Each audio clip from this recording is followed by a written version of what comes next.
Pessoal, boa tarde. Boa tarde. Sejam muito bem-vindos. É um prazer ter todos vocês aqui. Eu sou Janaína Mello, sou gerente de educação aqui do Museu de Arte do Rio.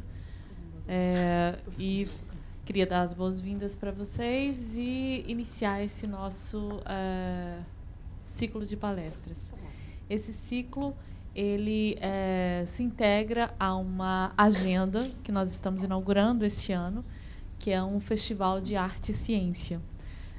A proposição de desenvolver um festival de arte e ciência aqui no mar, já nesse ano, ela se dá por um motivo muito especial, que é a chegada do nosso museu parceiro aqui e vizinho de Praça Mauá, que é o Museu do Amanhã.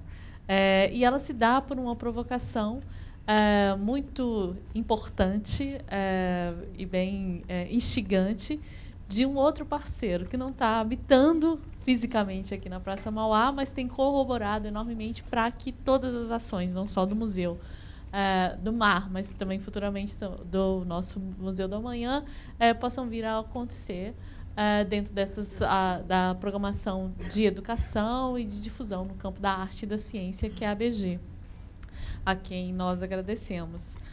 A ABG é um dos nossos patrocinadores aqui e nos provocou para pensar o que era que oportunidade é essa que se constitui a partir do momento que temos um museu como o MAR, que é o Museu de Arte do Rio, um museu de arte e cultura visual, um museu que tem uma escola do olhar dedicada à educação, um espaço de construção continuada da educação, seja com crianças, mas prioritariamente com professores e com a cidade como um todo. O que um museu como esse pode estabelecer também como um campo de discussão, de investigação desta relação de arte e ciência, uma vez que se encontra na outra borda da praça um museu que se dedicará muito intensamente a essas discussões. Então, a provocação foi: é possível pensarmos numa ação e já num campo de discussão que envolva esse encontro que por vezes ele é muito intenso e profícuo da arte e da ciência, como uma agenda de um festival. E, a partir dessa provocação, junto com outro parceiro nosso, que é a Fundação Roberto Marinho, nós começamos a pensar no desenvolvimento de uma programação que desse início a esse diálogo. E essa semana é uma semana muito... foi uma escolha muito especial, porque é a Semana Nacional de Ciência e Tecnologia, comemorada em todo o Brasil, e que tem como um dos temas principais pensar em estratégias de ação, de formação e difusão no campo da ciência, da tecnologia e como que a arte atravessa essas experiências também. E aí, pensando que estamos há pouquíssimo tempo da inauguração do Museu do Amanhã, achamos que a Semana de Ciência e Tecnologia poderia ser essa data que confluísse, então, e que disparasse esse diálogo e essa oportunidade de pensar um festival que envolva arte e ciência. E aí, uma vez definido o momento, que é a Semana de Ciência e Tecnologia, pensamos num tema. E aí fomos presenteados com uma conversa com os professores que vieram aqui num processo de formação da cidade de Queimados, muito próximo aqui do Rio de Janeiro, que falavam da agenda de formação e das atividades que desenvolviam durante esse ano, que é um ano dedicado à luz, promovido e definido pela Unesco como o Ano da Luz. Então, tem uma série de ações em vários países do mundo, que tem se dedicado às discussões da luz, no campo da tecnologia, no campo da história da ciência, no campo da arte, no campo dos meios de comunicação e novas mídias, no campo da própria investigação das origens e da importância da luz maior que a luz do sol, enfim, várias campos de discussão em torno da luz que que se tornaram um tema para essas ações que acontecem, promovidas pela Unesco no mundo inteiro. E essas escolas da cidade de Queimados, né, do município de Queimados, as escolas municipais durante esse ano estão desenvolvendo uma agenda em torno da luz. E quando nos contaram que estavam exatamente envolvidos com esse processo, nós achamos, então, o tema que poderia se agregar a essa data, a esse encontro, né, da Semana de Ciência e Tecnologia, esse encontro do Museu da Manhã e do Mar, com um tema importante que vem da própria fala do professor, que é uma das nossas agendas prioritárias aqui na escola, que é o tema da luz. Então, construímos aqui na Escola do Olhar, junto com a equipe, a quem eu agradeço imensamente, na figura da Karen. A Karen não está aqui nesse exato momento, mas eu gostaria de agradecer à equipe do museu em nome da Karen. Começamos a pensar e desenvolver esse projeto curatorial do que seria esse festival. E aí construímos uma agenda que começou ontem, com a presença do Miguel Chicaoca, que vai estar aqui conosco nesse ciclo de debates, desenvolvendo uma ação com a escola, já que foi da escola que surgiu o tema, né? E o Miguel começou uma oficina com os alunos do Ginásio Experimental de Arte, que já estão há um mês desenvolvendo visitas continuadas no museu, porque neste momento temos no Mar 3 exposições dedicadas à fotografia. E, como o Miguel vai poder muito bem dizer, como que na origem da fotografia tem a experiência e a luz, ela é o fator determinante, né, para o surgimento desse campo. E aí essas turmas estão investigando e visitando as exposições ao longo do último mês. Agora, nessa semana, começaram essa vivência com o Miguel. Hoje à tarde, o Miguel deu desdobramento, teve continuidade das conversas aí com um grupo de professores e educadores do museu, e agora nós chegamos nesse ciclo de debates, né, que vai ser conformado por 2 mesas. A primeira mesa, cujo nome é Ciência e Processos Artísticos, com a Melina Almada e o Paulo Paes, e a segunda mesa, que se chama Educação, Experiência e Arte, com o próprio Miguel Chicaoca e o Paulo Neflídio. A semana, o festival, esse primeiro festival, tem continuidade, não só com a oficina, que o Miguel continua com o grupo do GEA, mas também amanhã com um bate-papo com 2 atores, que é a Lu Brits e o Eduardo Monteiro, Edu Monteiro, que vão apresentar um projeto que desenvolve no campo das artes cênicas, em torno da luz, dos corpos e dos elementos naturais, e se desdobra, enfim, aí culmina finalmente com a apresentação do Xelpa Ferro na sexta-feira, para quem eu já convido, todos estejam presentes aqui. Então, essa vai ser a nossa primeira experiência, nosso primeiro passo dentro dessa agenda do Festival de Arte e Ciência, inaugurado em 2015, que, oxalá, tenha desdobramento nos próximos anos, né? Muito obrigada pela provocação, muito obrigada pela presença de vocês. Eu espero que os diálogos que possam surgir aqui hoje sejam, inclusive, disparadores para pensarmos que relações e que aproximações são essas do campo da arte e da ciência para os próximos festivais, né? Eu agradeço imensamente e gostaria de chamar o Tiago para dar umas palavras de boas-vindas. Obrigado. Boa tarde, pessoal. Eu sou da BG Brasil, né, coordeno os patrocínios de cultura e esporte da empresa. E aqui estou representando a Pamela, que teve aqui uma viagem urgente. Pamela é nossa gerente de investimento social. Na BG Brasil, o patrocínio Rouanet e o por lei de esporte, ele fica diferente de outras empresas dentro da área social, ao invés de ser na comunicação.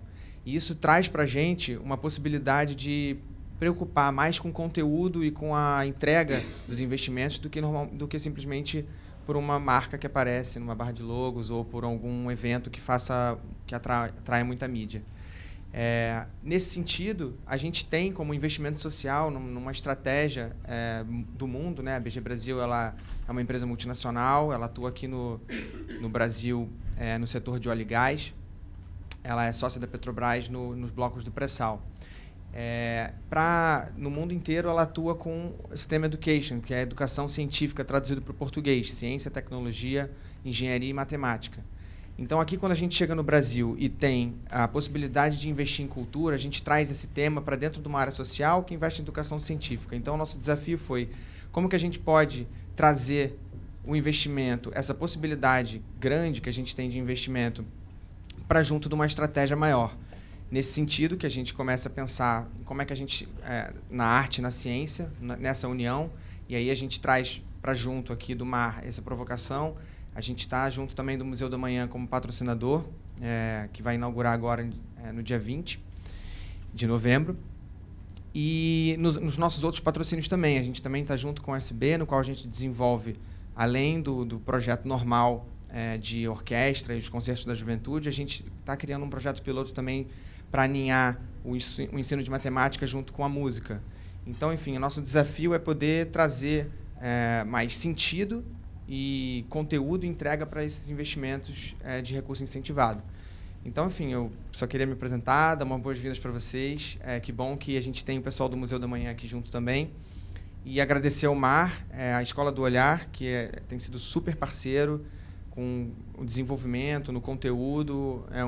O museu tem se mostrado bastante versátil e preparado assim, para lidar com os assuntos mais recentes que a gente tem na arte e agora também com a ciência. Então, obrigado, Camila. Obrigado também, Escola do Olhar. E bem-vindos a todos.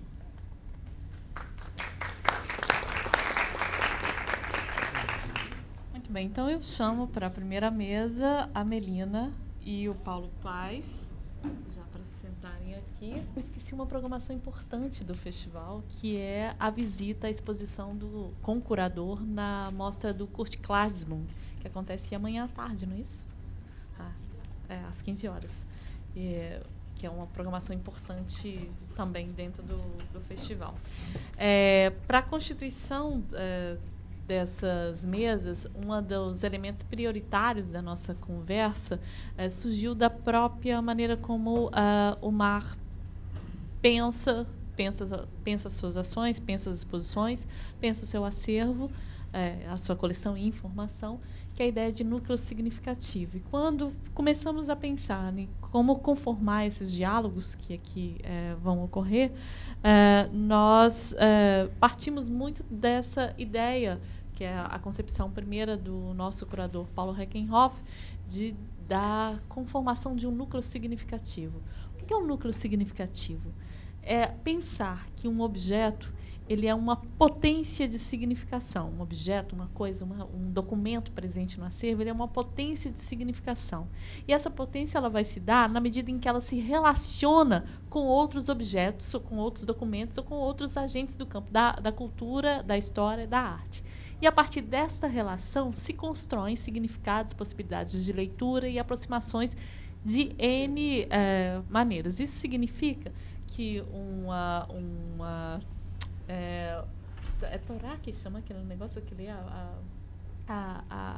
Judeu? Como é que chama aquela? Torá. Que uma Torá, que é um objeto presente no acervo, ele faz parte do acervo do museu, ele faz parte do núcleo significativo da judaica, mas ele também pode fazer parte ou se relaciona com outros núcleos significativos relacionados à questão da linguagem e da escrita, por exemplo, no caso do museu. Então, estar atento às oportunidades que um objeto ou que um elemento que compõe o acervo tem de instaurar significados, produzir diálogos, estabelecer conexões para a construção de um sentido numa relação em rede, tem orientado a conformação do acervo, tem orientado o desenvolvimento dos projetos curatoriais do museu, haja vista as mostras que eu convido quem não viu a ver, e também orientou, numa dada medida, né, Karen?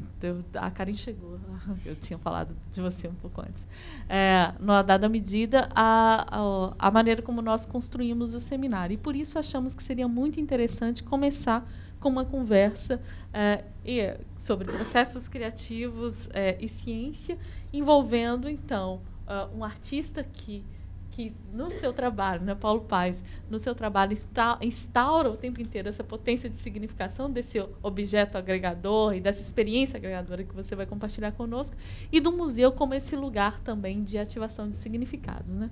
Então, é muito nessa expectativa que eu abro a mesa querendo ouvi-los, né?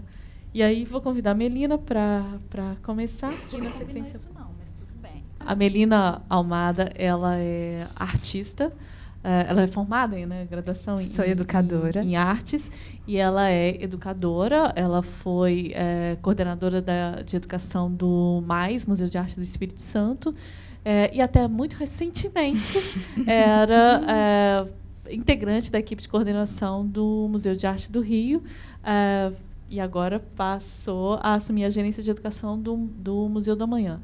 A Melina é mestre em História da Arte e doutoranda em Arte pela UERJ. Bem sabe de cor já, olha isso. Gente, de novo, boa noite. Primeiro, queria agradecer o convite do Mar. Ainda é muito recente para mim essa mudança de esse atravessar a praça. Então, as discussões de ciência têm se dado para mim como um campo muito novo e como um campo também a ser descoberto. E isso, na verdade, foi o que me instigou a fazer esse percurso, a iniciar essa jornada, na verdade, que é como eu tenho entendido esse processo, né? E aí, diante disso, quando Jana e Karen fizeram o convite, fiquei pensando, uau, o que vamos dizer? Porque, assim, não cabia dizer aqui de qual é a narrativa do Museu da Manhã, né? A gente está numa mesa de arte, de ciência e processos de criação, e processos criativos. Então, fiquei pensando, o que será que o que conecta esses dois lugares? O que conecta a arte e a ciência, né? E eu não consigo pensar em outra coisa senão a dúvida. Eu acho que a dúvida é o que move esses dois lugares, assim, esses dois campos, e talvez não só esses, outros campos também. E aí eu queria agradecer muito a nossa equipe, porque hoje à tarde fomos alimentados o tempo todo sobre questões sobre dúvida, né? Sobre como lançar a dúvida, ou como compartilhar a dúvida, ou como praticar a dúvida, que talvez seja uma das questões mais importantes para a gente hoje. Mas a dúvida por si só não ela pode ser só um capricho, né? Ela pode ser só um questionamento vazio. Então, fiquei pensando em que diferentes autores lidavam com essa ideia da dúvida a partir de um campo da metodologia da ciência, assim, né? Então a gente pergunta, né? A gente começa, na verdade, com essa própria pergunta: quem duvida, né? Quais são os lugares de certeza? E quais são os lugares de certeza no campo da arte e no campo da ciência? Talvez a gente tenha, na nossa formação comum, uma ideia muito clara de que a ciência é aquilo que é verdade, né? Eu sempre procuro um argumento científico para validar um pensamento. Mas será que é sempre assim? Será que todo mundo pensa assim, né? Então, pensando em quem duvida, o Russell traz para a gente uma perspectiva de que a ciência ela tem também uma perspectiva artística. Ela tem uma distinção entre aquele que faz e aquele que recebe isso. E aí é interessante para a gente pensar que ele está dizendo isso ainda num projeto de ciência e num projeto de arte que são muito diferentes do que a gente tem hoje. Essa ideia de quem faz e quem recebe também já caiu por terra. Então, talvez seja a primeira coisa que a gente tem que fazer. Será que o Russell estava certo? A gente pode duvidar do Russell?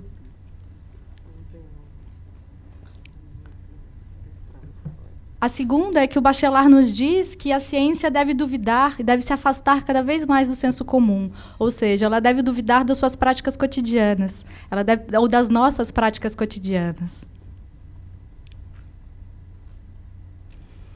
Ou Popper, que diz que o método científico significa duvidar de tudo.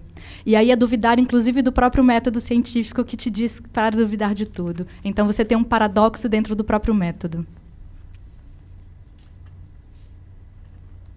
Ou Flusser, que nos traz de que a dúvida, que se quer certeza, ao final ela é antipoesia, ela não precisa ser dita. Se eu pergunto com a ideia de que eu tenho uma certeza, ou se eu pergunto, se eu duvido, com a ideia de encerrar a dúvida, de encerrar todas as potências de dúvida, talvez essa dúvida não precise existir, ou talvez ela esteja sendo mal colocada. Então, ele é contra uma dúvida que quer eliminar outras potências de dúvida. Ou Thomas McEvilley, que já traz, dentro de uma perspectiva menos da metodologia científica e mais do campo da arte, uma ideia de que a dúvida está posta como uma condição da pós-modernidade. Então, vivemos num campo de múltiplas vozes, e essas múltiplas vozes duvidam o tempo todo. Só que, nesse processo de duvidar o tempo todo, a gente chega num lugar que é dessa grande dúvida, que é um pirronismo. O pirronismo é uma das correntes do ceticismo, né? Então, duvidar de tudo é talvez não acreditar em nada. E isso também nos leva a pensar de que a dúvida parte de um processo de crença.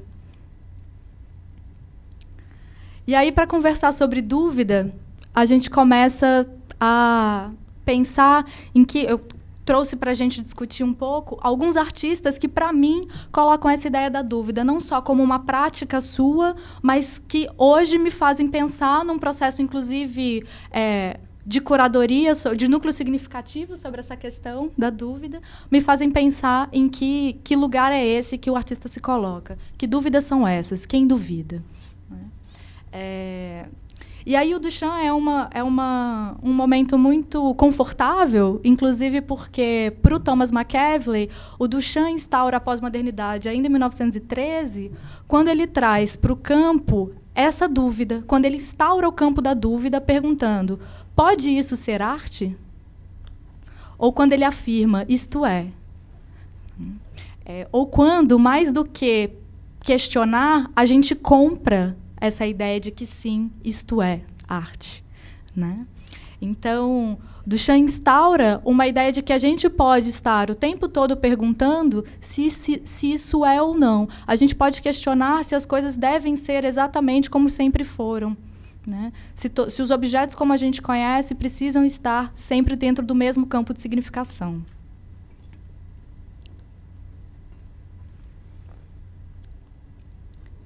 E aí a gente pode pensar em uma outra pergunta que não é mais para o campo da arte, mas é dentro do campo artístico, que é perguntar até onde vai o outro.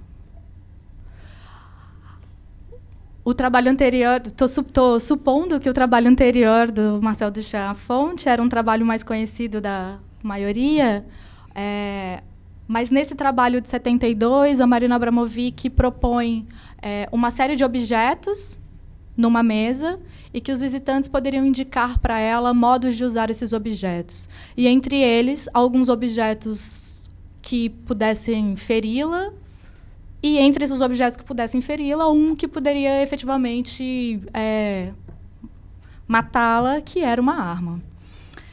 E aí, o nome do trabalho já é uma pergunta. O nome do trabalho é somos todos humanos em si assassinos?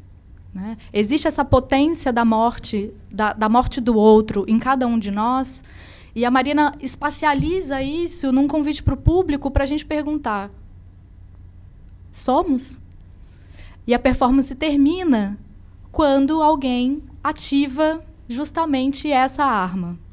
Então, a pergunta dela era uma dúvida retórica ou era uma dúvida que podia ser levada até as últimas consequências? Ou qual é o limite dessa última consequência?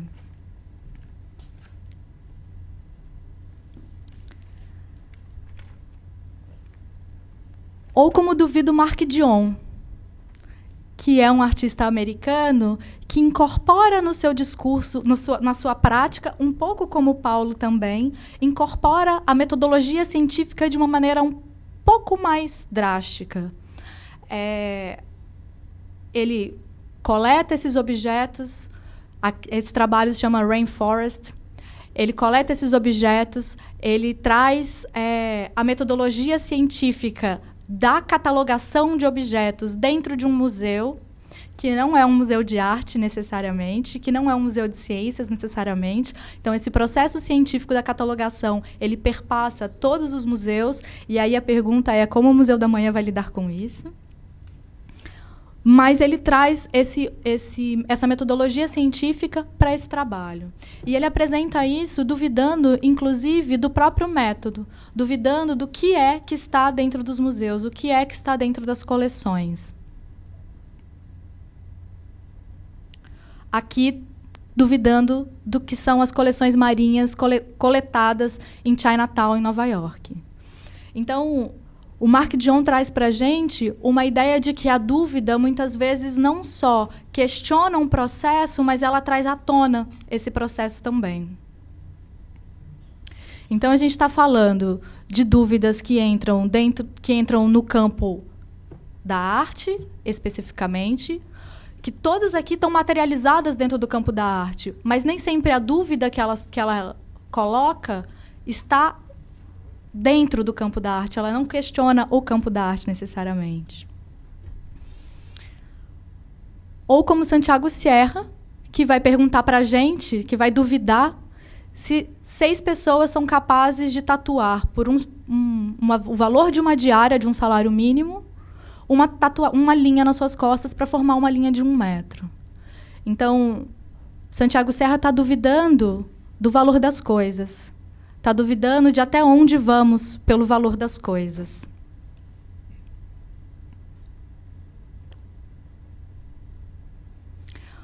Ou como Matthew Barney, que traz para a gente um exercício do corpo, de duvidar de até onde o corpo pode ir. E essa dúvida parte de uma restrição desse corpo. Então, no projeto do Matthew Barney, Drawing Restraint, ele se fixa em algum lugar para desenhar em outro. Então, ele tem que estender ao máximo esse corpo para entender até onde esse desenho pode ir. E até onde esse desenho não é só rabisco. E até onde essa experiência não é toda em si um ato de dúvida. Um ato de dúvida, inclusive, do que é o desenho.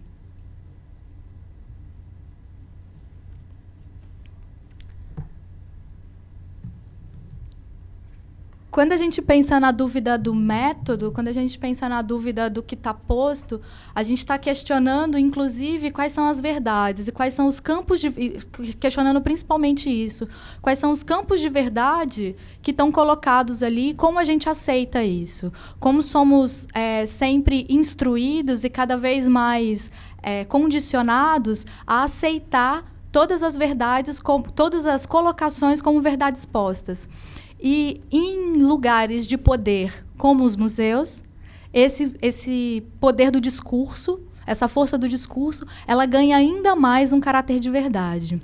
E aí Fred Wilson questiona a gente, duvida da gente, duvida dessa própria narrativa do museu, fazendo no Mining the Museum, num museu de Baltimore, num pequeno museu histórico de Baltimore, uma recontagem da história para também, mais uma vez, deixar claro a potência que a verdade tem, ou melhor, a potência que a dúvida pode ter num status de verdade. Ele reconfigura. Fred Wilson é um artista americano, negro,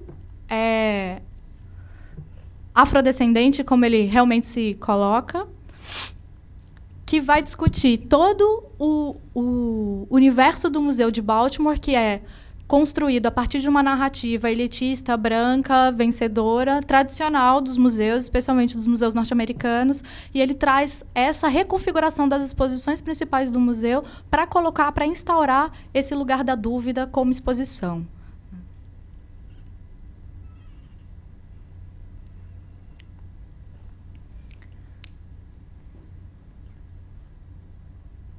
Qual o lugar do nosso olhar para o outro quando a gente duvida?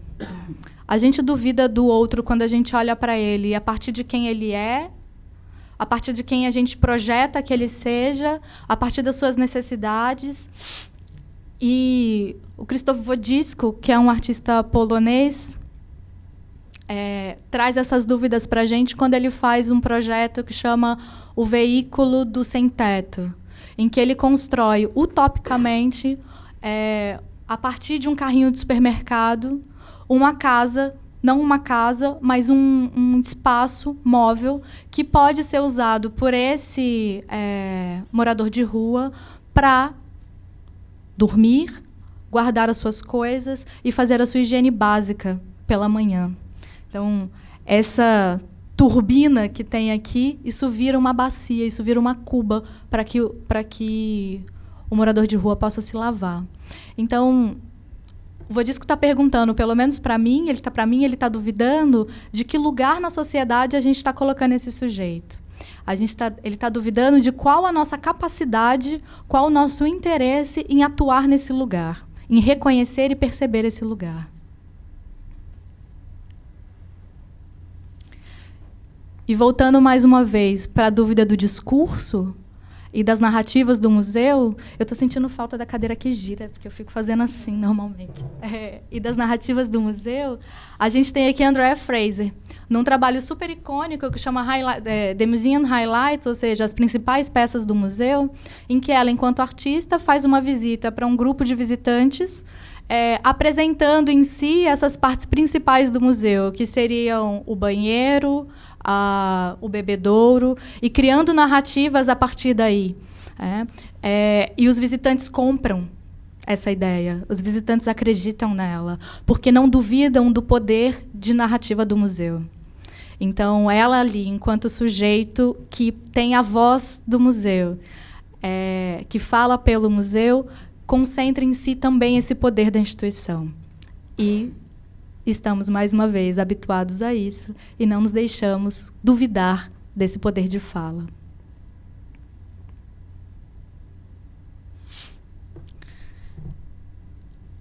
E aí, esse é um dos trabalhos que mais me faz ter dúvidas, que é um trabalho do Francis Alice, que a gente viu ontem na formação, que chama A Fé Remove Montanhas. E aí a gente parte de uma ideia de dúvida para uma ideia de crença, para uma ideia de fé. Francis Alice é um artista belga que mora no México há muitos anos, acho que desde o final da década de 70, e começa a desenvolver suas práticas pensando nesses lugares de sociabilidade também. E aí ele faz um projeto no Peru que é de mover uma montanha, de mover uma duna. A princípio, a primeira dúvida dele é: posso fazer isso? Posso eu fazer isso? Podemos nós fazer isso? Podemos quem? E ele convida, claro que com uma equipe mega de produtores e de todas essas parafernálias que o campo profissional da arte convoca, convidam 800, ou melhor, tem a adesão de 800 pessoas, dentro, essencialmente, da comunidade acadêmica, para fazer essa mudança. Todas essas pessoas estão em fila e elas têm que fazer uma tarefa que é muito simples, que é mover essa areia com essa pá por 500 metros. Então, eu vou jogando um pouquinho para frente, mais um pouquinho para frente, e cada um vai jogando na sua vez. E, efetivamente, a montanha é mudada de lugar. Só que esse, efetivamente, ele leva a gente a perguntar: mas o que é mudar essa montanha de lugar? Porque esse deslocamento, apesar de efetivo, ele é mínimo. Mas se a expectativa que eu tenho é que ele seja muito grande, então eu não mudei. Então, a gente volta para a ideia da dúvida e para a ideia da crença. E a gente volta ainda para a ideia de todas essas pessoas que, nos relatos, dizem: eu não achei que isso fosse possível. Que duvidaram não só do projeto, mas que duvidaram de si. Que duvidaram da sua possibilidade, da sua capacidade de estar ali. Ou da efetividade, de qual a importância que aquilo tinha. E, ao mesmo tempo, nos relatos, eles trazem a ideia de que puderam olhar a cidade, muitas vezes, por outro lugar, a partir de outro lugar, do qual ainda não estavam acostumados, do qual ainda não tinham se habituado a. Opa! Então, esse trabalho é para a gente muito importante nessa ideia da dúvida, porque ele traz para a gente a essência do que é o Museu da Manhã. Nas suas apresentações, o Museu da Manhã é, em si, um lugar de dúvidas. Ele se coloca como um museu de possibilidades. Ele se coloca como um lugar para recolher, reconhecer e potencializar todas essas dúvidas, acreditando que é nesse lugar que a gente vai conseguir fazer algum tipo de transformação, quando a gente duvida, inclusive, dessa própria potência, porque a gente consegue avançar ali. Só que essa imagem tem uma questão que é muito impactante, porque essa dúvida também ela não pode ser feita sozinha. E mais do que a dúvida, a ação sobre ela não pode ser feita sozinha. É a possibilidade de que cada um faça uma pequena parte e, quem sabe, a gente vai conseguir mover uma montanha. Quem sabe a gente vai conseguir sair desse lugar onde a gente está. Sem utopia e sem demagogia. É uma possibilidade real. É sim. Né? Então, o convite que eu faço para vocês é que vamos juntos remover essa montanha. Né? Vamos duvidar, vamos inclusive duvidar que somos capazes disso. Porque, quem sabe, aí a gente consegue ter uma força, né? A dúvida também gera essa força. E, para encerrar, a gente pode duvidar disso ou não, mas o Borges tem uma fala que é: aos pés da pirâmide, peguei um punhado de areia e deixei cair silenciosamente, a uns 3 ou 4 passos para frente. E ali eu disse: eu modifiquei o Saara. Então, as pequenas ações, elas estão muito mais próximas da gente do que a gente imagina. E a ciência, ainda que o Bachelard lá diga que não, diga que o senso comum não é ciência, está muito mais perto do nosso cotidiano do que a gente imagina. Então, o que eu queria trazer é que a arte está duvidando o tempo todo. A ciência está duvidando o tempo todo. A gente precisa tirar esses dois campos de dúvida dos lugares de verdade. E a gente precisa duvidar cotidianamente. Obrigada.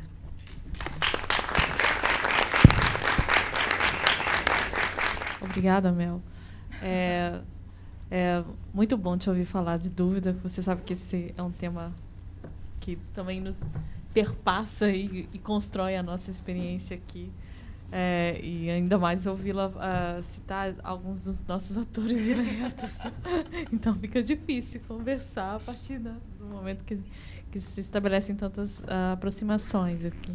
Mas eu destacaria, e assim, provocada pela sua fala, fiquei pensando em uma outra contribuição. Primeiro, fiquei pensando em várias coisas. Mas uma contribuição que acho que me vem agora e que faria sentido compartilhar com vocês, um relato num livrinho que o Roland Barthes tem, que é um livrinho muito especial, porque ele é feito de várias observações que o Barthes vai fazendo em roteiros de viagem. E ele começa esse livrinho falando da importância da caminhada e da importância da escolha do caminho que ele faz entre a casa de campo dele e o centro da cidade. E aí ele tem sempre 3 opções de caminho. Uma que é uma via expressa, rápida, direta. A outra que é um caminho tradicional, mas que se modificou ao longo do tempo. E a outra que é um caminho mais antigo ainda, mais difícil, tortuoso e demorado. E ele sempre opta por esse caminho mais difícil, tortuoso e demorado, porque é o caminho que oferece sempre oportunidades de embates, de descobertas daquilo que não está previsto.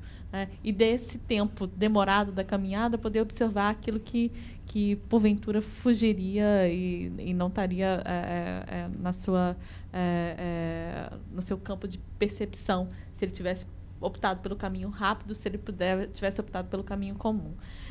E aí, dentro dessa contribuição que você traz, tão ancorada em tantos artistas instigantes, eu não consigo não pensar no Nicolas de Cusa, quando ele fala dessa dimensão da experiência do objeto, quando ele perde a função de uso, que eu acho que entra muito em sinergia com isso que você aponta do Marcel Duchamp, né? Que é quando ele retira também o objeto da função de uso e ele passa a ser coisa. E sendo coisa, ele pode ser qualquer coisa, e ele pode ser. Pode ser, né? Todas as coisas. E essa potência de ser, acho muito instigante, né?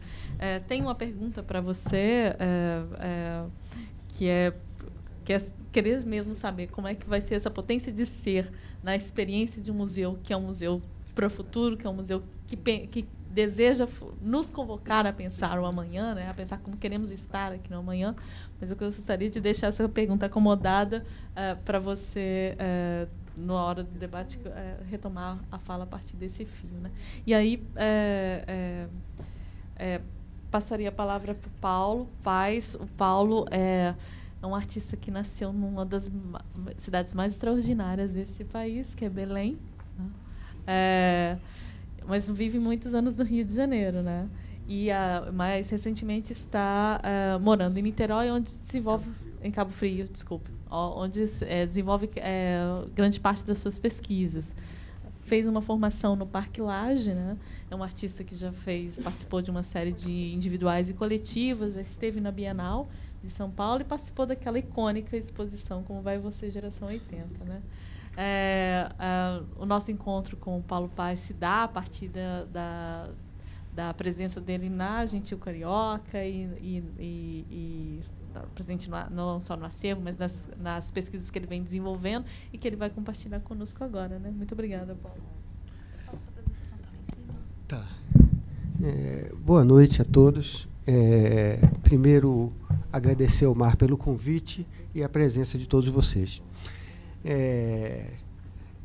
É bom a gente ter começado essa conversa com esse tema da dúvida, porque eu acho que isso perpassa tudo o que eu vou falar aqui. Eu trouxe para vocês um pequeno documentário sobre isso que eu chamo de aparelho, que é uma estrutura que eu tenho dentro do campo de provas do Instituto de Estudos do Mar, Almirante Paulo Moreira, em Arraial do Cabo. Esse instituto, ele oferece laboratórios e um campo de prova no mar para experiências de oceanografia, física, biologia marinha.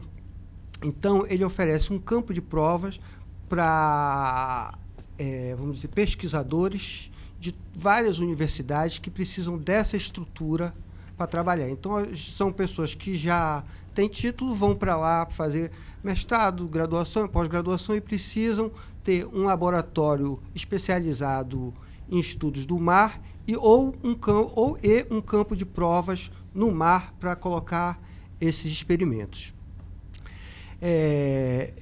Agora, antes de passar o documentário, eu gostaria de fazer um preâmbulo que, na verdade, é uma advertência, porque esse documentário pode induzir a pensar que isso que eu estou chamando de aparelho é o objeto da pesquisa, né?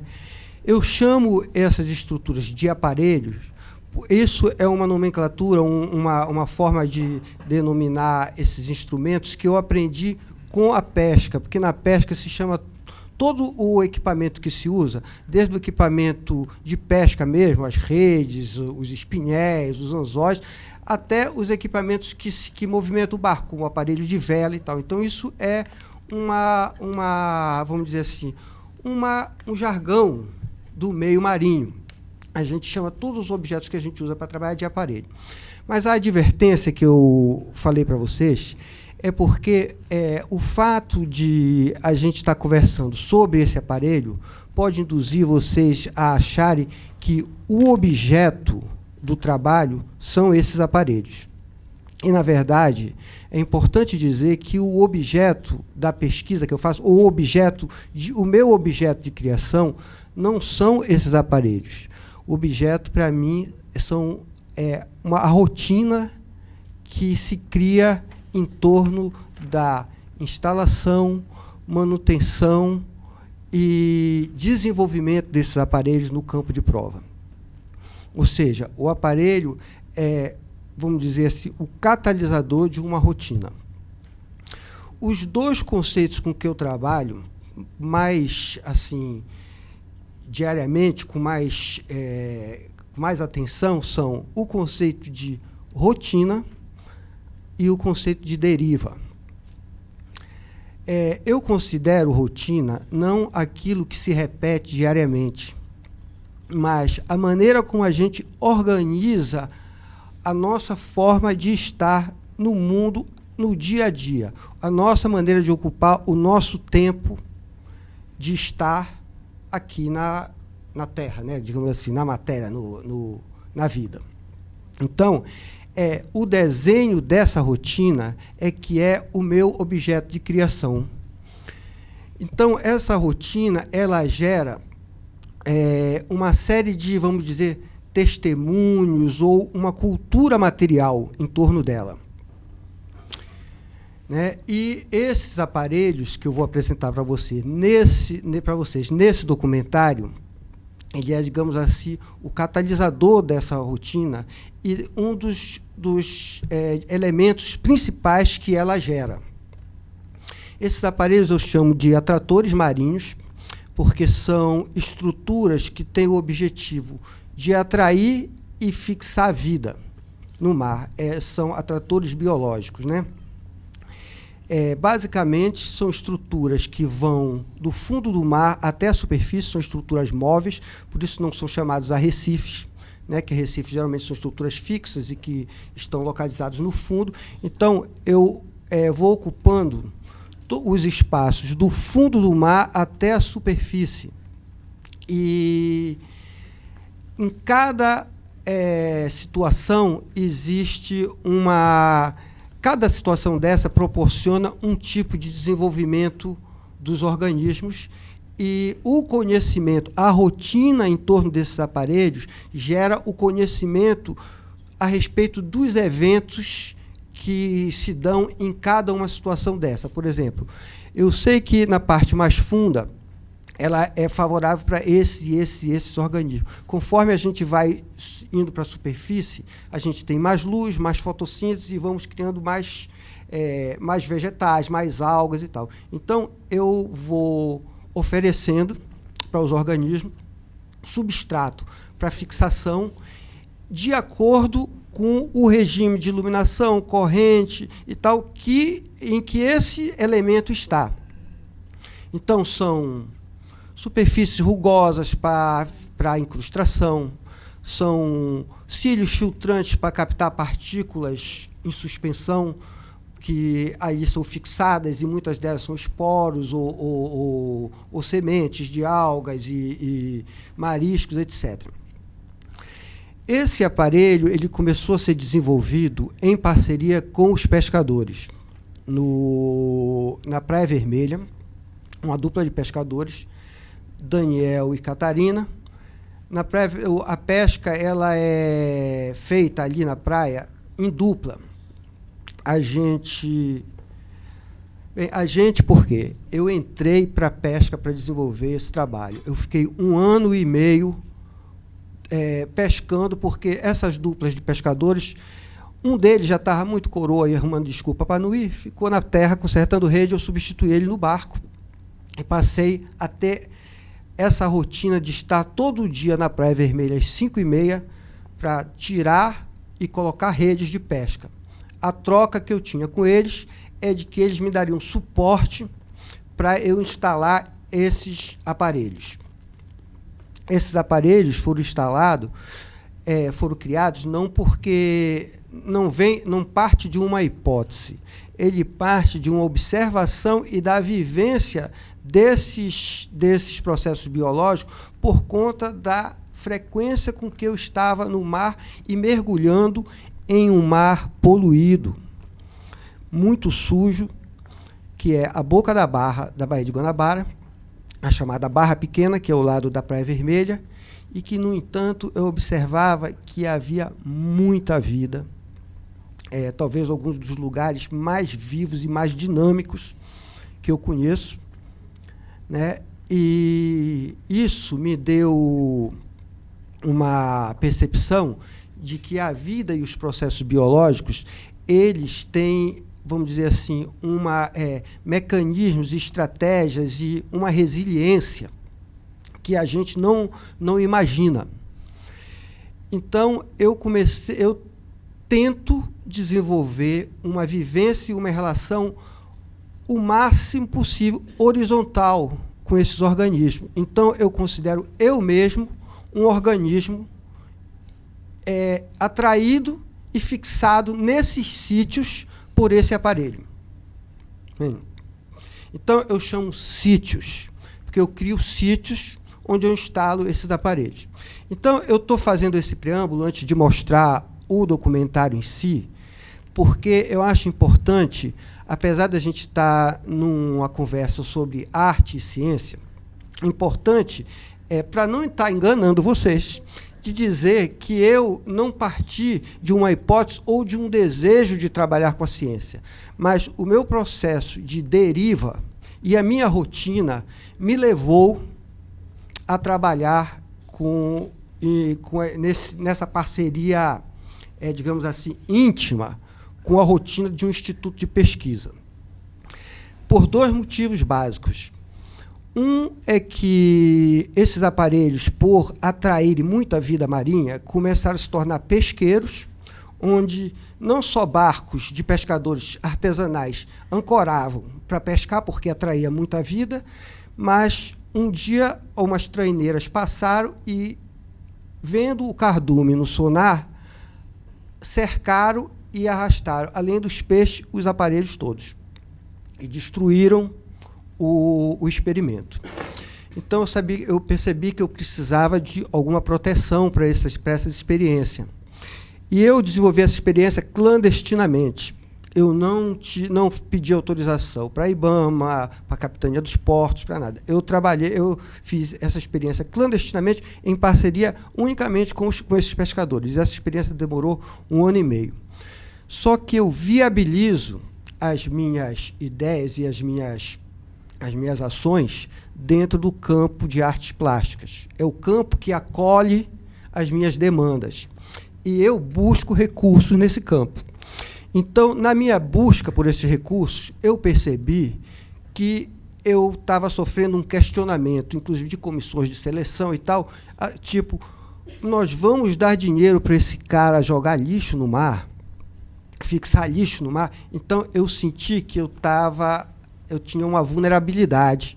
Então, eu precisava da ciência como legitimador e como, digamos assim, um espaço onde eu pudesse desenvolver essa pesquisa com o testemunho e o acompanhamento de pessoas que tinham, digamos assim, a legitimidade ou a autorização social para trabalhar com estas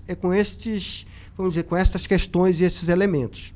Então, eu fui parar no campo de prova como quase que por uma questão de, digamos assim, de sobrevivência do projeto, com a tentativa de sobrevivência do projeto, e com essa migração, lógico que eu incluí na minha rotina uma série de procedimentos típicos do campo da ciência, que foram incluídas no projeto, no trabalho, por essa convivência no dia a dia, por essa rotina de campo de prova. Então, não foi uma coisa que partiu de uma ideia ou de uma hipótese. Foi uma sequência de ações, de vivências e de circunstâncias que me levaram a esse campo de prova. Então, eu queria fazer só essa advertência para não se dar muito valor ao aparelho e se entender que o objeto, que não é isso que vocês vão ver agora no telão aí. El proyecto Fisalia crea cuerpos artificiales partiendo del cruce entre estructuras móviles construidas con plástico PET descartado y procesos biológicos aleatorios inducidos por la presencia de estas estructuras en el ambiente marino.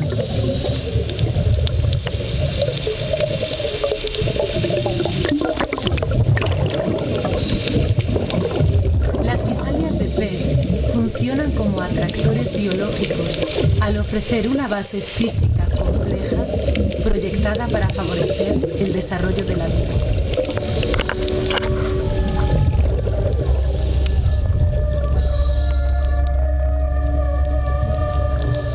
Son numerosos componentes especializados con funciones como filtrar el agua del mar, ofrecer abrigo de varios tamaños y formas, disponibilizar superficies con topologías variadas para la adherencia de organismos, etc. La suma de los componentes más el bioma marino genera un proceso local de colonización que significa la negociación de las habilidades adaptables de diversos organismos con un elemento inerte de origen orgánica remota que así revive. Al ofrecer oportunidades a los organismos disponibles en el ambiente marino, la estructura de plástico recibe a cambio un cuerpo orgánico que de ella depende para mantenerse vivo.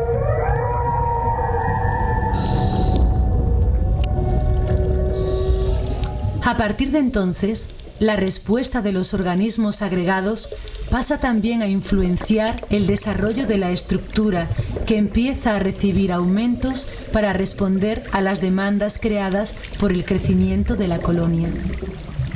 La fisalia crea un campo de atracción que expande su cuerpo para más allá de la estructura de plástico, incorporando los cardúmenes que orbitan permanentemente a su alrededor.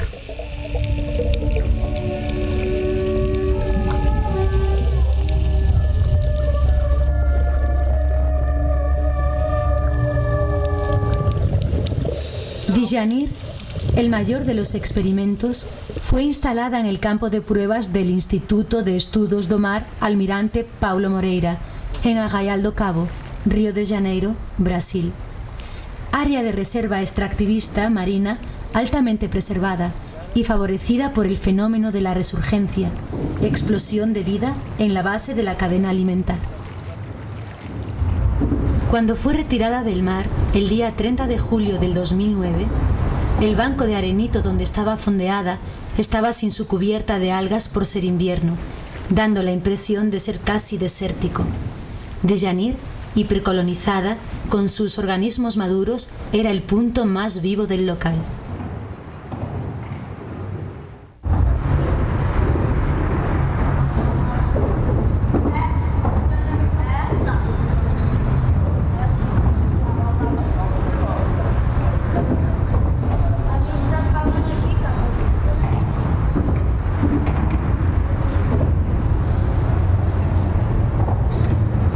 El material usado en la fabricación de las fisalias es el plástico conocido como PET.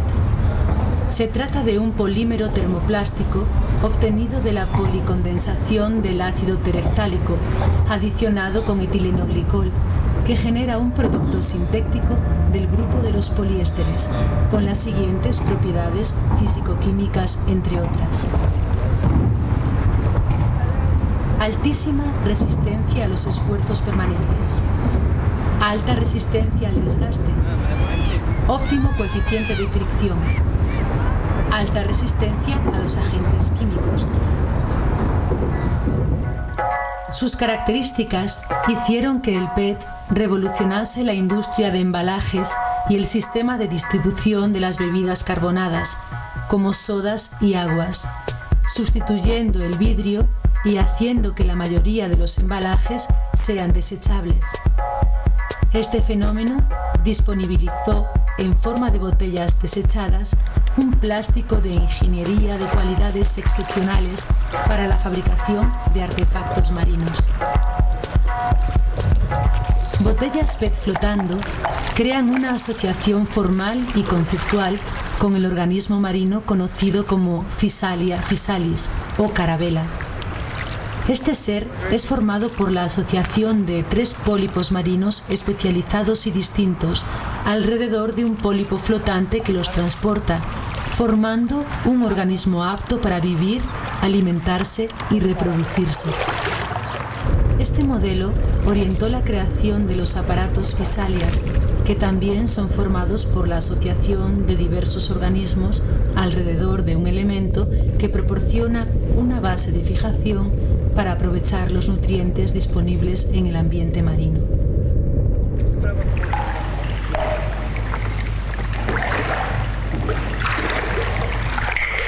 Dijanir es una fisalia sedentaria de 9 metros de largo total. Su estructura se compone de un ancla rellena con arena, unida por un girador a un cable que termina en una boya de superficie, boya principal. Los otros componentes son amarrados en esta estructura a varios niveles de profundidad. En el fondo, la propia ancla sirve de abrigo y base para incrustaciones. Aproximadamente en el medio de la estructura se instaló una boya secundaria que queda parcial o totalmente sumergida de acuerdo con el peso que el aparato adquiere en su proceso de colonización. Esta puede ser reforzada con otra boya auxiliar si fuese necesario. Estas boyas secundarias tienen el papel de calibrar la flotación del aparato y mantener el cable principal libre de amarros durante las oscilaciones de la marea. Antes de las boyas secundarias, se reforzó el cable principal para crear el eje alrededor del cual giran las alzas de los cables secundarios que sujetan los componentes especializados.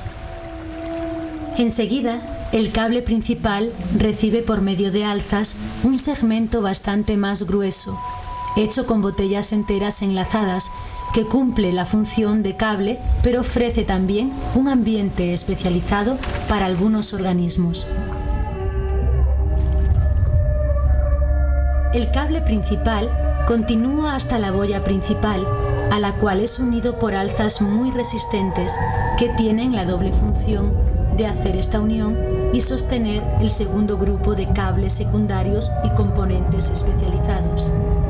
Estos más próximos de la superficie, beneficiando organismos que necesitan de más luz y oxígeno.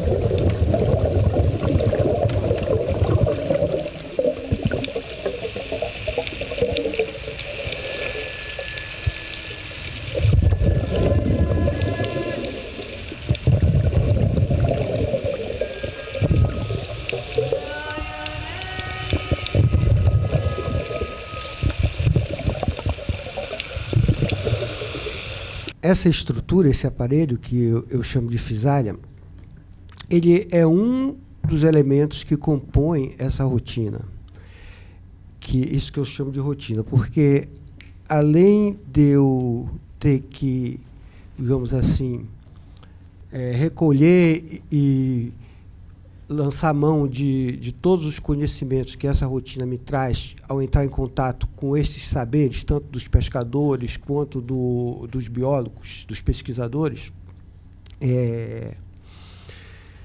Então, essa fisália, além de me trazer esse conhecimento, ela também é um pretexto para que eu desenvolva todos os outros equipamentos ou objetos necessários a essa rotina. E esses objetos, equipamentos e conhecimentos vão desde a embarcação com a qual eu acesso o campo de prova. Então, eu adaptei um pequeno caico para a vela. Então, eu precisei desenvolver um pouco de conhecimento de construção naval e de navegação. Algumas vestimentas, porque eu passo muito tempo dentro do mar e exposto ao sol. Então, a gente tem que desenvolver a roupa de proteção. Algumas vezes eu cheguei a ficar até 3 dias acampado no barco, um barco que não tem cozinha e tal, então tem que desenvolver o tipo de alimentação que eu vou levar sem cozinha. Então, todas esses conhecimentos que são desenvolvidos em torno do objeto, desse aparelho, eu considero o objeto. Eu acho que, tendo visto esse aparelho de tudo isso, está mais ou menos, está encerrado o assunto principal, e a gente pode começar a conversar sobre o trabalho. Agora, enquanto isso, eu gostaria que o Marcelo colocasse, enquanto a gente... Pode ser até, se bem que está com a luz apagada, o vídeo do barco que eu uso, o barco chamado Nazaré. Foi um barco comprado aqui no Gradim, em Niterói, que eu adaptei para a vela, e com esse barco eu trabalhei durante vários anos, porque eu morando em Cabo Frio, o campo de prova é em Arraial, então eu precisei ir adaptando o barco até conseguir um barco em condições de ir para lá e voltar, que eu pudesse comandar ele sozinho, que eu pudesse velejar sozinho. E eu estou trazendo para vocês o vídeo do barco, um pouco para distrair a atenção de vocês do aparelho fisália e para contextualizar o aparelho dentro disso que eu estou chamando de rotina, né? Então, é basicamente isso que eu tinha para mostrar para vocês. E eu acho que devemos abrir para as perguntas. Esse barco, ele não tinha vela, Essa vela é feita com lona de camelô, aquela lona de camelô e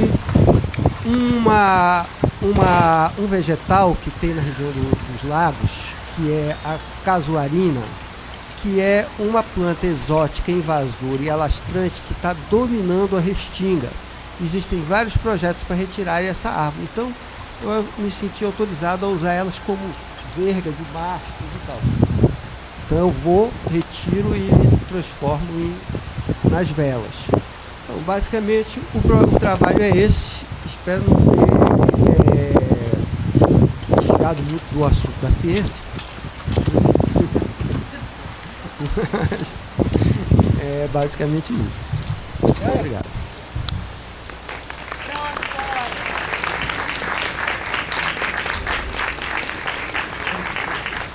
Obrigado, Paulo. Que bom que a arte desvia, né? Eu acho que essa possibilidade do desvio é que é um agente propositor e que acaba alavancando também as práticas da ciência, né? É muito interessante quando você traz essa dimensão do que é a convivência e de como que a convivência que começa com o outro, né? Que começa com o pescador, né? E esse pacto que se estabelece, né? Essa permuta, essa troca que se estabelece com o pescador, e para gerar um ambiente, uma convivência no ambiente marítimo, né? E aí você vai observando isso dentro do que você chama de rotina, e eu gostaria muito de te ouvir falar um pouco sobre como que você registra e torna evidente essa experiência da rotina, assim. Ela vai se registrando a partir do quê? De narrativa, de experiência? Como me conta? O produto. Bem, como a gente... Para você criar uma rotina, você tem que inserir ela, ou inserir suas ações dentro de algum campo, para que ela seja, vamos dizer assim, acolhida pela sociedade, né? Então, vamos ver aqui. A pergunta mesmo exatamente era qual? Vamos lá, fala aí. Pensando que você destacou bastante que não se trata do aparelho. Sim, sim, eu lembrei, os registros. Me interessaria perceber em que medida, o que te solicita no momento que você está nessa rotina? Bem, olha, quando eu estou na rotina... Olha, quando eu estou na rotina, o que eu estou preocupado é em resolver as questões que a rotina me chama a resolver, né? Então, não só as questões técnicas, mas até a minha preparação física para acompanhar toda essa rotina. Agora, além disso, existe a convivência com a paisagem e com o meio. Essa convivência com a paisagem, por exemplo, faz com que eu comece a imprimir imagens cumulativas na memória, cumulativas e reafirmativas. Então, alguns elementos da paisagem começam a se tornar, começa a se tornar uma memória. E isso gera... É uma pergunta que me deixa até um pouco exposto aqui, né? Porque, na verdade, eu tenho duas demandas e duas pressões. Uma é para estar ali, que é a mais urgente, para estar ali enfrentando aquelas questões sem perguntar muito por quê. Agora, existe uma outra pressão, é de que eu tenho que comunicar essa experiência e essa rotina para o resto das pessoas, da sociedade, para que eu possa legitimá-la dentro de um campo que é o campo que me acolhe, que é o campo de artes visuais. Então, para o campo de artes visuais, o que é que eu ofereço? Assim, como produto, na hora que ele me cobra uma produção.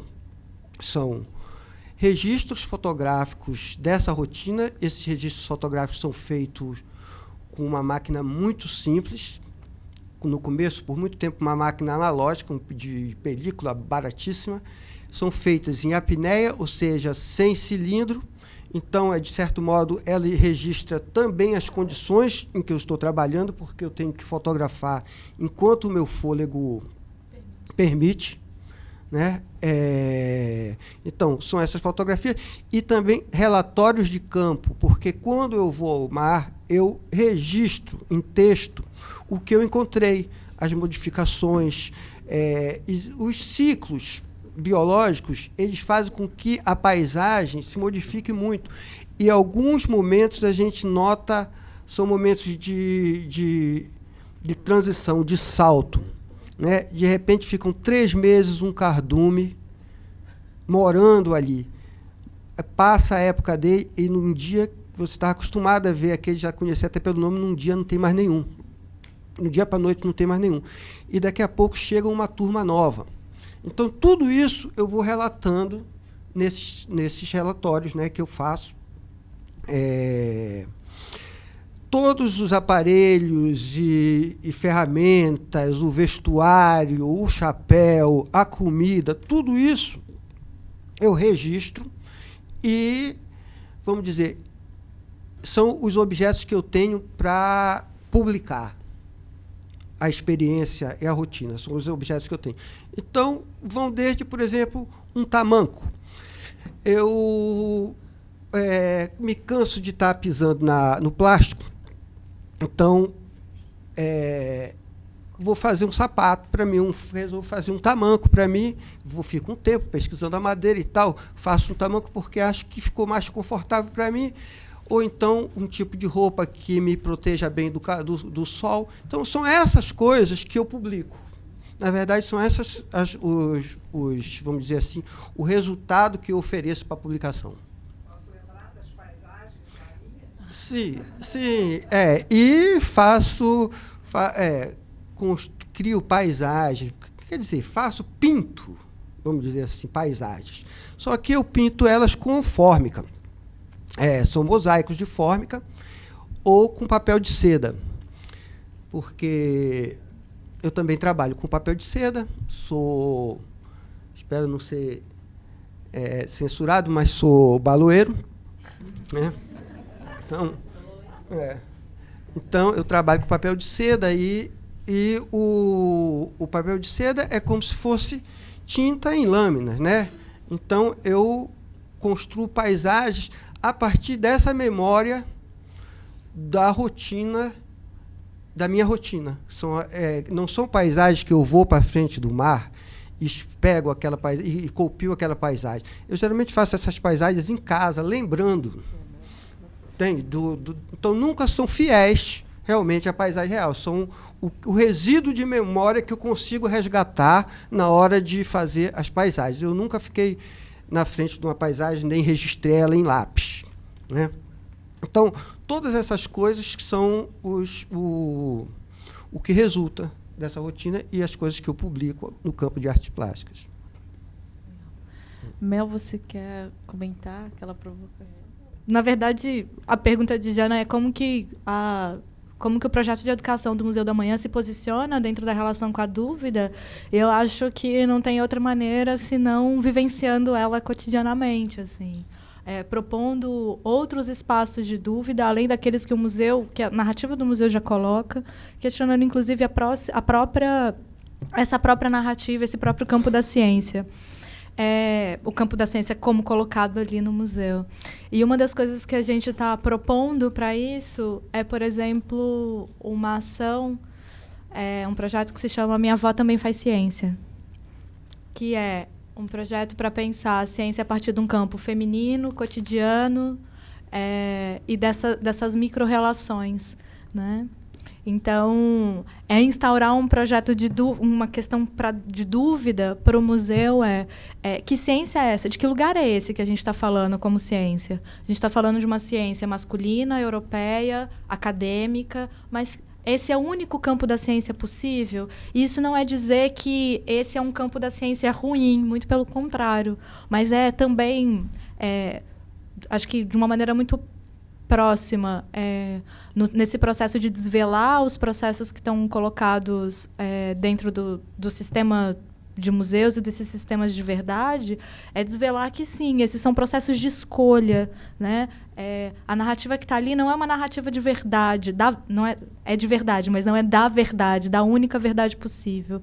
Tanto que, como reflexões sobre o amanhã, a gente apresenta 3 possibilidades a partir de análises de dados científicos. A partir dessas análises, a gente pode inferir, como a gente infere o tempo todo no campo da ciência, 3 cenários possíveis. E é a nossa ação que vai conduzir para esses cenários. Então, a gente pode duvidar, inclusive, se esses 3 cenários são os únicos possíveis. E se a gente pode construir outros, talvez menos brandos ou mais graves. Né? Então, acho que é isso. Bom, boa tarde, meu nome é Rodrigo. Boa noite já, né?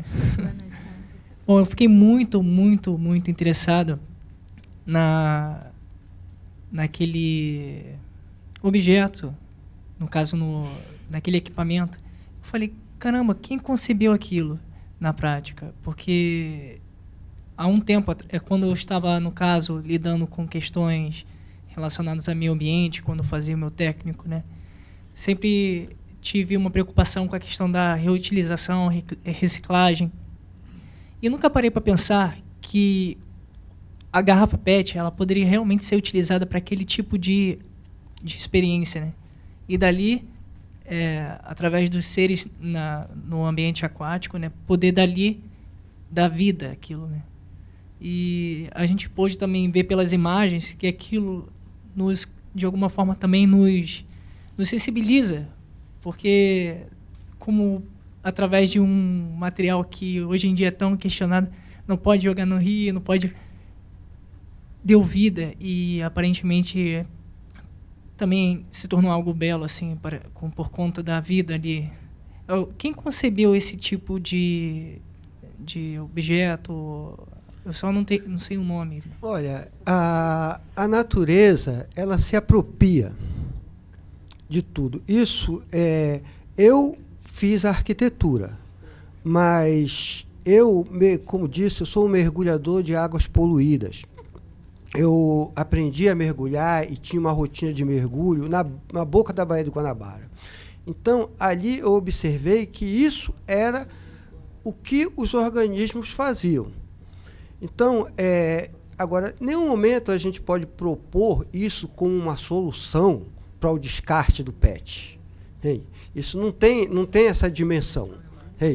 Porque ninguém vai fixar todo o PET que existe no mundo para criar organismos, né, para criar sucessões biológicas. Então, na verdade, os organismos já me sugeriram que ele não tem preconceito com nada, né? O mar já me mostrou que não tinha preconceito com nada, e eu usei o PET porque ele está na natureza.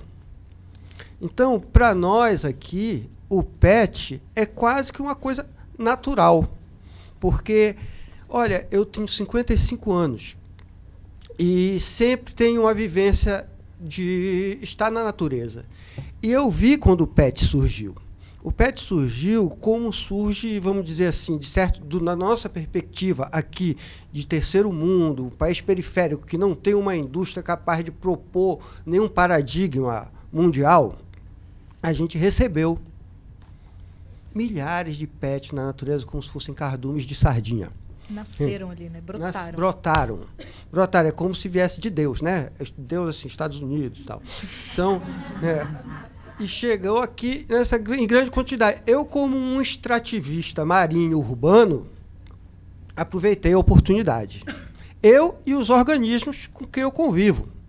E numa parceria, nós fomos desenvolvendo essas estruturas, né, a partir, basicamente, desse fato que eu quase que chamo de um fato natural. Já não passou. Rodrigo, tá respondido? Sim, claro. Obrigada. Queria só fazer um comentário que eu gosto muito do trabalho do Paulo e fico pensando em como a gente se propõe em relações, em colaboração o tempo todo com os sujeitos e a gente esquece dessa colaboração com a natureza, né? E aí é tão bonito quando ele diz que que eles fazem, que vocês fazem junto, assim, né? Isso, que o trabalho se processa a partir desse encontro, Porque a gente tem outros artistas que lidam com esse paradigma da natureza e que não, a natureza é só um objeto, é só mais uma matéria para espacializar uma ideia, mas é dessa relação e dessa vivência mesmo entre você e esse oceano e essa natureza, poluída ou não, né, que é efetivamente o trabalho, talvez, né, que é esse encontro que é o trabalho, né. O meu trabalho pessoal é fazer o desenho dessa rotina que me permita criar essas parcerias. Então, eu preciso estar no local onde esses organismos estão, onde todos esses elementos estão, convivendo com eles, para que a gente possa criar junto. Agora, eu preciso fazer uma escolha e fazer um desenho, criar essa rotina. Por isso que eu digo que o meu objeto é essa rotina.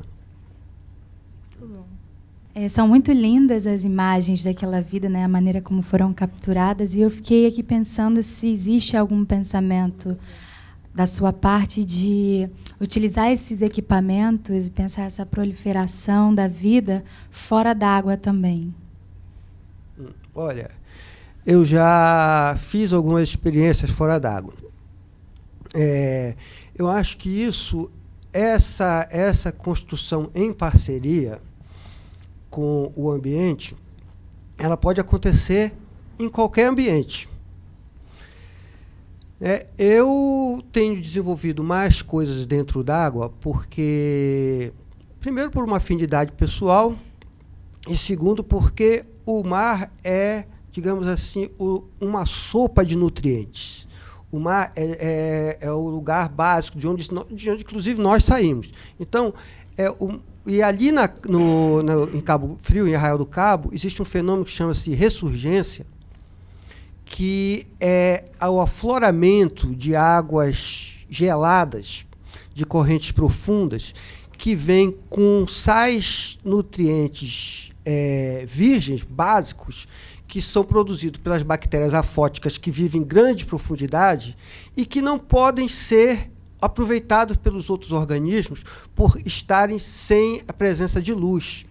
Ali, em Arraial do Cabo, por uma conjunção de fatores que vão da topografia do fundo do mar, a posição do litoral de Cabo Frio, que é a única parte do nosso litoral que dá para sul, e a rotação da Terra e o regime de ventos criam condições para que estas águas geladas, repletas, cheias de sais nutrientes que tinham sido produzidos por essas bactérias afóticas e não poderiam ser aproveitados, aflore.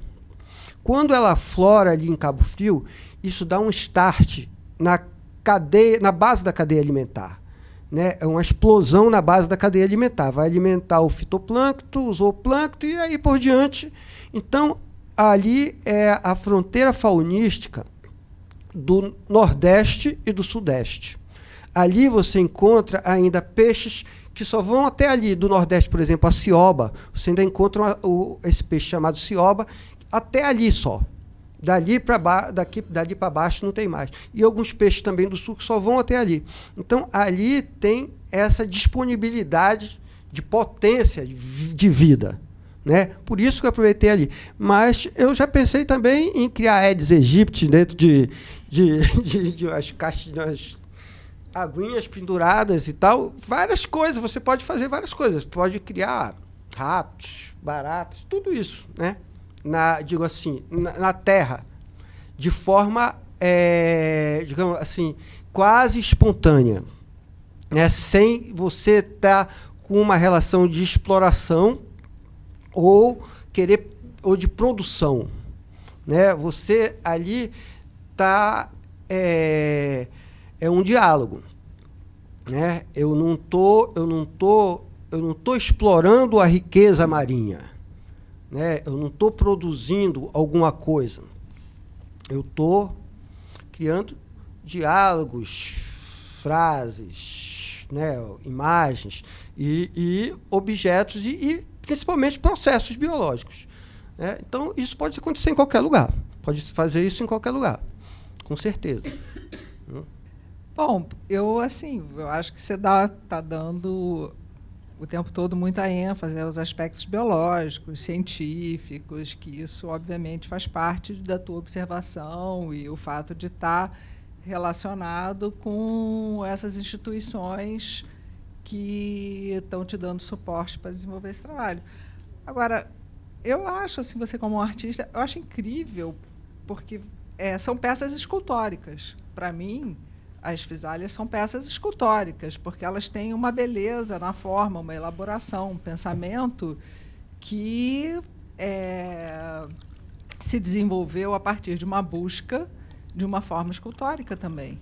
E que essa mutação do plástico, quando ele se torna colonizado, é onde ele se potencializa como escultura, como obra de arte, por conta de ser uma obra de arte viva. E isso é muito singular dentro do campo da arte.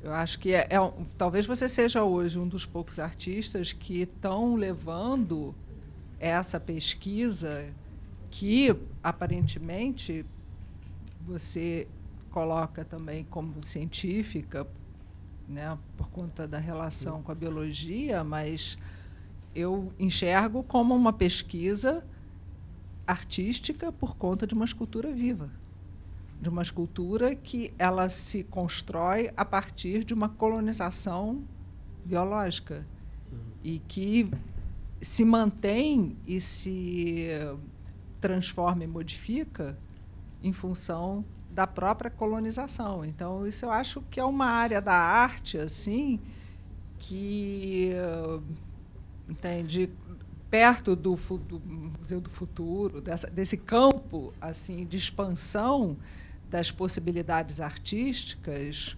uma vertente, assim, muito incrível e ainda muito pouco observada, explorada e analisada dentro da obra de arte.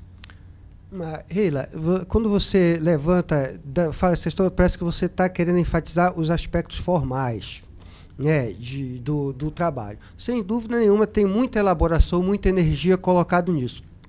Mas o que iniciou o processo foi o impacto poético de ver um elemento artificial com uma carga negativa tão grande ser colonizado de uma forma tão amigável por aqueles organismos que, teoricamente, estavam sendo afetados e agredidos com ele. Então, a dimensão poética desse fato, que levou todo o trabalho, para mim, ela tem mais potência para ser assim, digamos assim.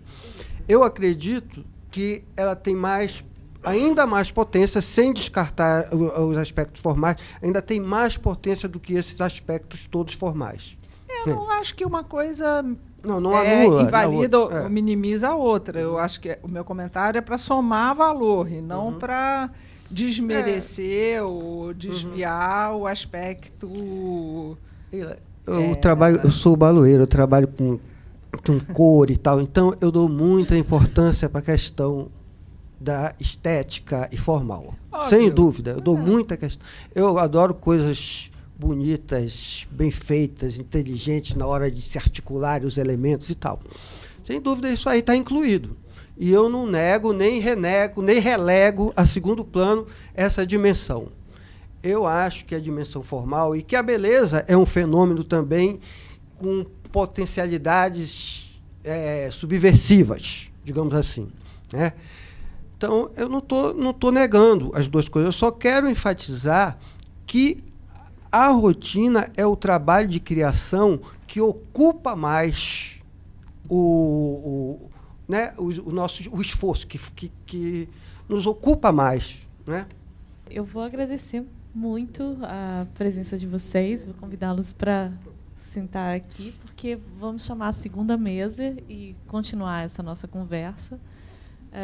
Muito obrigada, Melina e Paulo. Vou chamar